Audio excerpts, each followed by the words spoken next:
Თვის რავი, ნანაზე თუ უნდა ვილაპარაკო? არა, თავად ამ საქმეზე ძალიან მოკლედ ვიტყვი ხა, არ არის მგონი ეს სერიოზული განხილვის საგანი. ნანას მე არ ვიცი, თქვენ არ იწვევთ თუ თვითონ არ მოდის საქმე, მაგრამ თუ მოიწვევთ, ეს არის ადამიანი მგონი ერთადერთი, ან ერთ-ერთი უიშვიათესი, ვინც დღემდე მიიჩნევს, რომ ჯაბა იოსელიანი არის გმირი.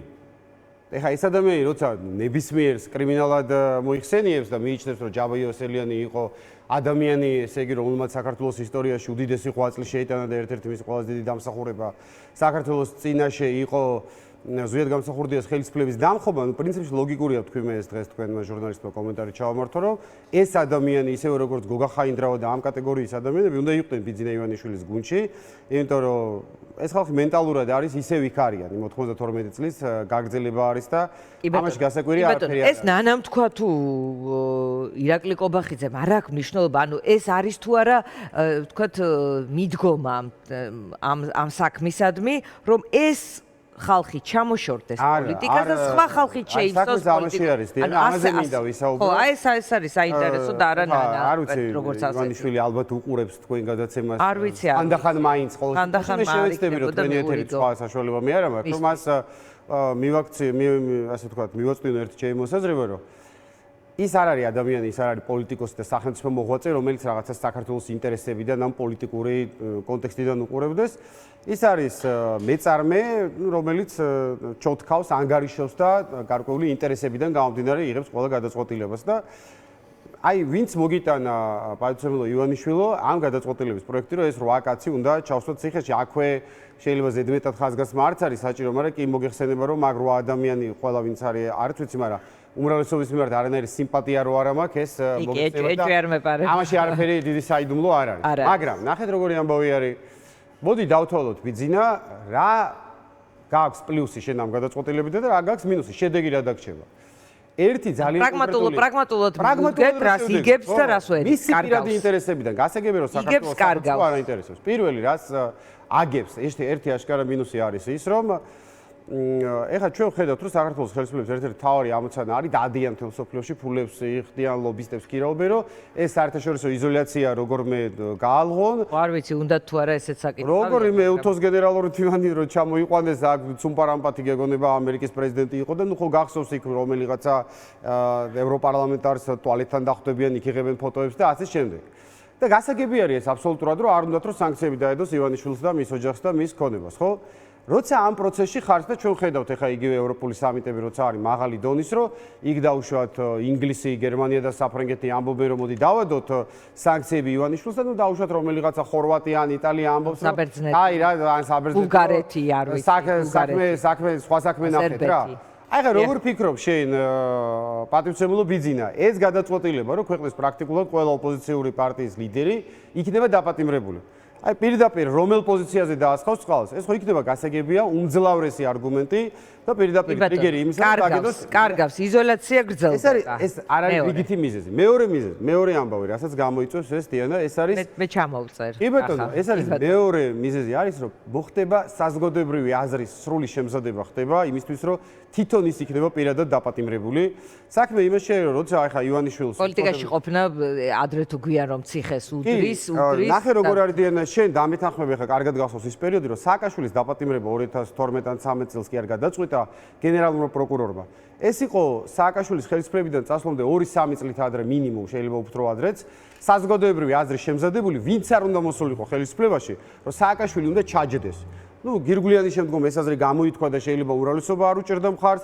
7 ნოემბრის შემდგომ უფრო მეტი ადამიანი ამას იზიარებდა და უკვე 26 მაისის და როინშავაძის და სხვა ესეთი გახმაურებული საქმეების შემდგომ არსებობდა კონსენსუსი საზოგადოებრივი აზრის, რომ სააკაშვილი უნდა ჩაჯდეს. ეს იყო 2012 წლამდე.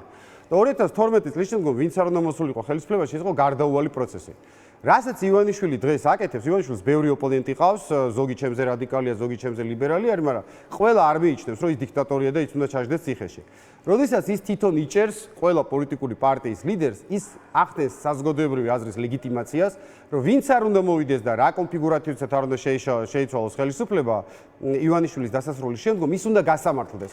ეს არ არის რიგითი დარღვევა, რომ ადმინისტრაციულ კოდექსში რაღაცა შეცვალა, ან რაღაცა მოსამართლე დანიშნა არასწორი. როდესაც შენ მთელ ოპოზიციას ჩაყრი ციხეში, ხა არ დადგა ხო ორბანის ციხეში გაშვების საკითხი, იმიტომ რომ სხვა ტიპის პრეტენზიები ჰქონდათ მასთან. ოპოზიცია არ ყავდა ციხეში. სხვა შორის სააკაშვილის დროსაც ოპოზიციური პარტიის ლიდერები ციხეში არ იყვნენ, იყვნენ მეორე ან მესამე ეშელონის აქტივისტები. ამიტომ ესეც მინდა ბიძინა ივანიშვილს უთხრა, რომ თვითონ ახდენს ის, როგორც სააკაშვილმა 2007-დან 12 წლამდე მოახდინა იმაზრის ლეგიტიმაცია, რომ მიშა უნდა ჩაჯდეს ციხეში და ზის კიდევაც. ბიძინა ივანიშვილს აი ვინც ახლა ამ პოლიტიკას ატარებს, რომ მოდი ჩავყაროთ ლუკაშენკოსავით ყველა ოპოზიციური პარტიის ლიდერი ციხეში, ეს ახდენს საკუთარი თავის დაპატიმრების ლეგიტიმაციას და ბოლოს ვიტყვი, რომ პლუსი არ აქციან ამ გადაწყვეტილებას საერთოდ. რაღაცას ხო უნდა იგებდნენ. ეხლა გვარამია და ჯაფარიძე ზოგს მოწონს, ზოგს არ მოწონს, მაგრამ ვფიქრობ, რომ პლუსი არ აქვს. არანაირი თუნდაც პრაგმატულად, თუნდაც მისი გადასახედიდან თუნდაც ვერ ვხედავ. ჩვენ გვახსოვს დაპატიმრებების მეტი რა გვახსოვს პოლიტიკური, მაგრამ მაგალითად 9 აპრილის შემდგომ კომუნისტურმა ხელისუფლებამ დააპატიმრა გამსახურდია კოსტავა და კიდე 6 კაცი დააპატიმრა, იმიტომ რომ იყო ისეთი დიდი ტალღა, რომ არსებობდა საშიშროება, რომ ჯარის დაერეოდა ეს ხალხი და იქნებოდა მასობრივი სისხლისღვრა და ჩასვეს ის ხალხი ციხეში, იმიტომ რომ მათი გავლენა იყო აი დღეს, როდესაც ყველაზე დიდი აქცია ალბათ ბოლო თვეების მანძილზე 150, 200, რა ვიცი 250 კაცი რამხელა აქციები იმართება. პლუსი ხო უნდა მოქონდეს რაღაცას. რა გვარამია ეხა რევოლუციას გეგმავს და აი პარლამენტის შტურმი იყო და მელია რატო დაიჭირეს? გავიგე რაღაცა ლოგიკა, მაგაში შეიძლება დაინახო. ანუ რასაც გადაწყვეტილებას ივანიშვილი იღებს, არ ვიცი თვითონ თუ სხვების გავლენით თუ როგორც წესი ალბათ ორივე ფაქტორი არის ეს არის მხოლოდ მისთვის პირადად უარყოფითი შედეგების მომტანი, ვერაფერს პოზიტიურს ის აქედან ვერ მიიღებს. არის თუ არა ეს მისი მხრიდან ამ ადამიანების, ეს თქვათ, იძულება, რომ გავიდნენ პოლიტიკიდან ან გავიდნენ ქვეყნიდან? ვერ ხედავ დიანა ამის რაიმე პოზიტიურ შედეგს, რაც გამოიწვევს. მე ვფიქრობ, რომ ეს არის ჯინიანობა.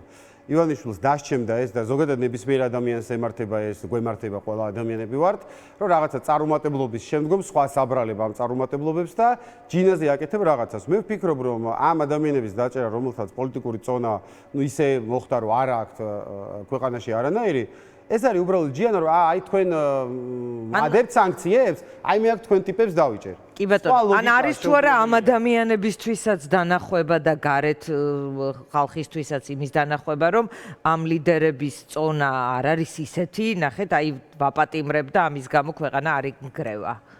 რაღაც ამის ეს პირიქით მისი ინტერესი უნდა იყოს, რომ ეს ლიდერები რო არიან, ლიდერები ბოლო 5-6 წლის მანძილზე, იმიტომ არ ხდება ქვეყანაში არაფერი სერიოზული. ეს მას არ აძლევს. ივანიშვილი ყველაზე მეტად მე ესე მგონია გამწარებული არის, იმეც რო დაადეს სანქციები და მის პირად რაღაცა ანუ ეს არის მისი მხრიდან საპასუხო. ეს არის საპასუხო, რომ აი მე განახებთ აქ ვინ არის დირექტორი ამ ტერიტორიაზე. სადამდე მივა პროცესი, კახა, როგორ უყურებს ზოგადად პოლიტიკის ბედი ქვეყანაში?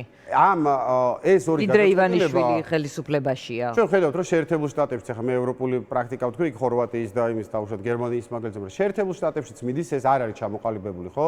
შეერთებული შტატების მთავრობაც რა უნდა ქნან, არის იქ რამდენიმე სენატორი, რომელიც ამბობს, რომ დავადოთ ამ იმას, რა ქვია, დიქტატორს სანქციები და ნუ სახელმწიფო დეპარტამენტი თავს იკავებს, რომ მოდი ჩვენი ინტერესებიდან დავთვალოთ. პირდაპირ ოპოზიციური პარტიის ლიდერების დაკავება თან არა 1 და 2 რო თქვა, რომ რაღაც კონკრეტულ საქმეზე იჭერეთ. არამედ პირდაპირ ნანა კაკაბაძეს დიდი მადლობა თქვა, მოვასუფთავოთ ველი. მოვაპარტახოთ პირდაპირ კაკაბაძემ და ხაინდრავას მოასუფთავეს ერთხელ ეს ველი 92 წელს, ეგ ქონდა ზუსტად ლოზუნგი მაშინ იყო ასეთი ლოზუნგი, იძახდა მაგათი ლიდერი ჯაბა იოსელიანი, ყველა -1. ოღონდ ეს -1 იყო გამსახურდიას პარტია, რომელსაც 97%-მა მისცა ხმა და მე დარჩენილ 13%-ში ჩაატარეს თავიანთი არჩევნები და იქ კი მოიგეს. კი, თუ ყველას დააპატიმრებენ და ალბათ ამ 8 კაცით არ შეწყდება, მე შეიძლება მაგათი ამ არჩევნების დაპატიმრებაზეც გადავიდნენ.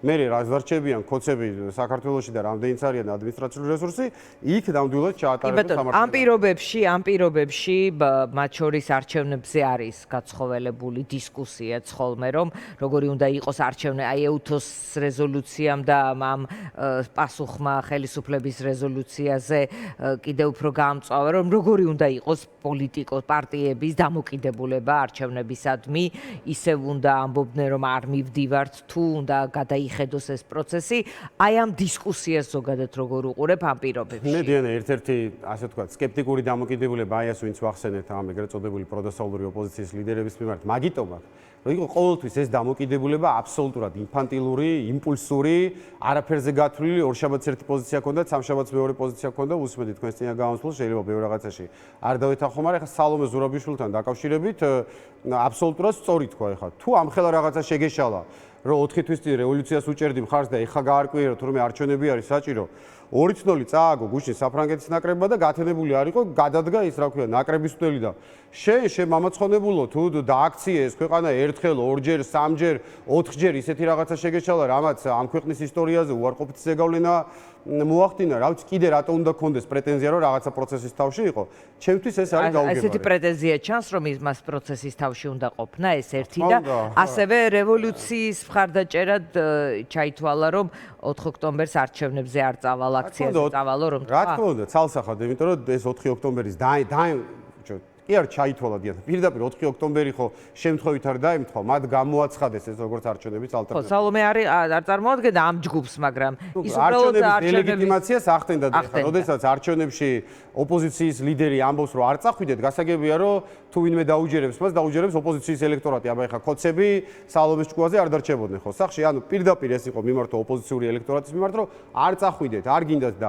როდესაც შენ იცი რომ ამას არ მოყვება არჩევნების ბოიკოტი და დელეგიტიმაცია ეს იყო ცალსახად ხელისუფლების წისქვილზე წყლის დასმა ოპოზიციის ბოიკოტ საქართველოში ერთადერთი წარმატებული პრეცედენტია 90 წელს გამოუცხადა ეროვნულმა მოძრაობამ გამსახურდიას ხელმძღვანელობით როდესაც ჩაშალეს ანუ ამ ბოიკოტს ჰქონდა იმდენად დიდი ძალა რომ ხელისუფლებამ გადადო არჩევნები მაგრამ თუ არჩევნები ტარდება და მის ლეგიტიმაცია ეჭვის ქვეშ არ დგას მით უფრო ეს ადგილობრივი არჩევნებია ეს იყო შიდა მოდი ვთქვათ გულწრფელად ჯინიანობა ოპოზიციის შიგნით მეორე თუ მესამე ადგილს ვინ ასე ვთქვათ დაიკავებდა აი ამ ჯინიანობას და პარტიკულარობას გადააყოლეს სალომემბაც და სხვა ძალიან ვიწრო კალიბრის პოლიტიკოსებმა ჩემი აზრით ის იდეა რასაც ქვია ივანიშვილის რეჟიმის შეზღუდვა მინიმუმი კი ბატონო მადლობა კახა დიდი მადლობა რეკლამის შემდეგ დავბრუნდებით პირდაპირ ეთერში